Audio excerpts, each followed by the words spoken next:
រូបមន្ត round down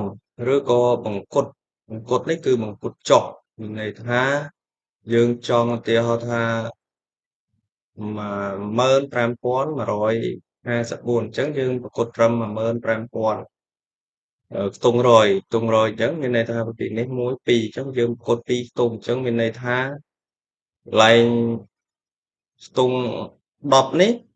ប្រមាណអត់គិតទេលើស5ក្រោម5អីអត់ដឹងទេដឹងតែប្រកួតចុះ0ហ្មងអញ្ចឹងមានន័យថាបើយើងប្រកួត2ខ្ទង់កន្លែងនេះមានន័យថា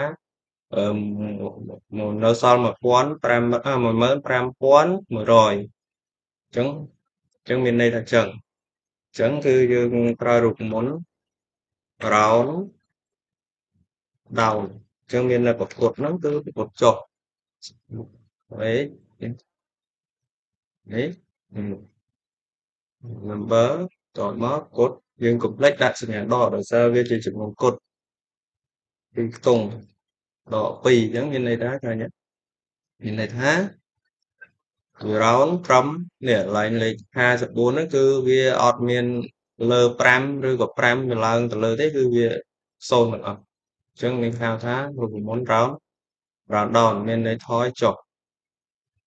អញ្ចឹងយើងពីមកឃើញទេនេះ5 4នេះក៏លេខ0ណាមកអញ្ចឹងយើងមានរូបមន្ត round down ហើយចំណែកទស្សភាគគឺវារាប់ពីខាងនេះទៅវិញក្រោយទស្សភាគវិញ2ខ្ទង់3ខ្ទង់តាមហ្នឹងហ្នឹងស្មើ round down ដូចគ្នាដល់នេះយើងអត់ប្រើយ៉ាងដកទេដោយទស្សភាគអញ្ចឹងដល់2ខ្ទង់គឺយើងដាក់លេខ2យកទៅក្នុងអញ្ចឹងមានន័យថាវាគិតពីត្រឹមនេះអញ្ចឹងត្រឹមនេះកាត់លេខខាងនេះចោលយើងរាប់តែពីក្រោយចុចហ្នឹងក្រោយគ្រាសហ្នឹងហើយក្រោយគ្រាសក្រោយចុចហ្នឹង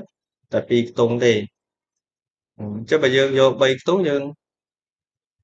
ឲ្យ round 3ខ្ទង់យើងដាក់លេខ3មកអញ្ចឹងមានន័យថាក្រោយហ្នឹងវាយកមកក្រោយហ្នឹង3ខ្ទង់អញ្ចឹង round ត្រឹមនេះអញ្ចឹង4វាកាត់ចោលអញ្ចឹងមានន័យថាកាត់ចោល9នេះអញ្ចឹងមកយើងយកមួយខ្ទង់លេខ1មកគឺលេខ1គឺវាយកត្រឹមតែលេខ5នេះទេអញ្ចឹងដូចគ្នាយើង copy មកដូចគ្នាហ្នឹងដូចគ្នាអញ្ចឹងបើយើងយកត្រឹម2ខ្ទង់2ខ្ទង់អញ្ចឹងនេះគឺជារូបមន្ត round down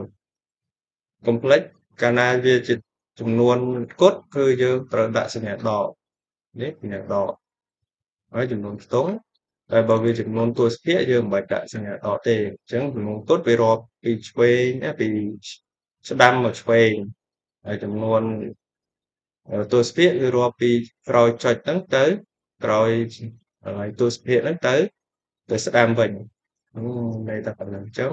រូបមន្ត round down ចប់ត្រឹមប៉ុណ្្នឹង